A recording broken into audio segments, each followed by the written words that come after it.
मराठी शाळा. याच मराठी शाळेत घडले हजारो यशस्वी मुले.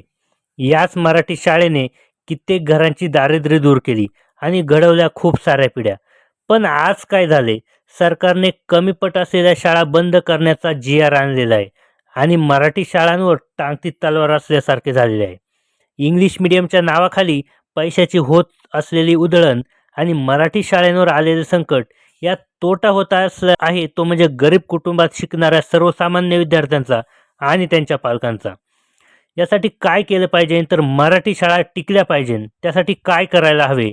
त्यामध्ये विद्यार्थ्यांना उच्च प्रतीचे शिक्षण मराठी शाळेत मिळायला हवे. विद्यार्थ्यांचे आरोग्यासोबत त्यांना उत्तम प्रकारची शिस्त असायला हवी. विद्यार्थ्यांना स्पर्धा परीक्षांमध्ये उत्तेजना मिळावी. शिक्षक जसे आता उत्तम प्रकारे शिकवत आहेत तसेच अजून चांगल्या प्रतीचे मॉडर्न शिक्षण दिले जावे. मुलांना अभ्यासासोबत दैनंदिन जीवनाच्या प्रॅक्टिकल गोष्टींचे ज्ञान अवगत असणे आवश्यक आहे. अशीच आपण एक आढावा घेतला आहे जिल्हा परिषद प्राथमिक शाळा कोळवाडी येथे. त्यांनी मुलांना भाजी व भाकरी बनवण्याचा उपक्रम शिकवला आहे. त्यामध्ये त्यांनी मुलांचे 8 गट केलेले आहे. प्रत्येक वर्गातील एक विद्यार्थी एका गटामध्ये आहे.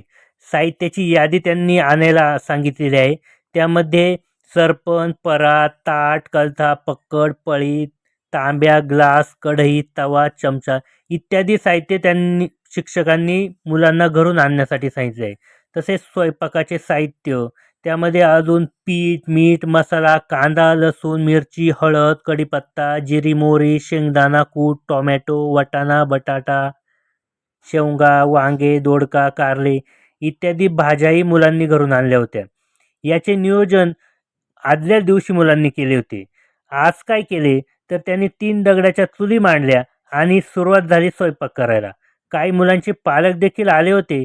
त्यांनी मुलांना फोडणी देण्यास मदत केली, भाकरी बनवायला मदत केली आणि काही मोठ्या मुलांनी तर खूप मस्त प्रकारे भाकरी बनवल्या आणि एक बेत झाला जेवणाचा. अशाच प्रकारे आपण पाहू शकता ही मराठी शाळांना मिळत असलेली चालना आहे. अशाच प्रकारे जर विद्यार्थी घडत गेले तर मराठी शाळांवर जसे संकट येत आहे अशा बातम्या येत आहे त्या यापुढे कधीही येणार नाही. उत्तम प्रकारची पिढी घडवण्यामध्ये अशाच प्रकारे मराठी शाळांचे काम असणे खूप गरजेचे आहे.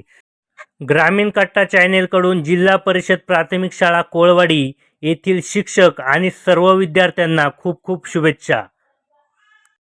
ग्रामीण कट्टा चॅनेलसाठी प्रतिनिधी निलेश कुमकर सह मुख्य संपादक भरत मोरे, कोळवाडी.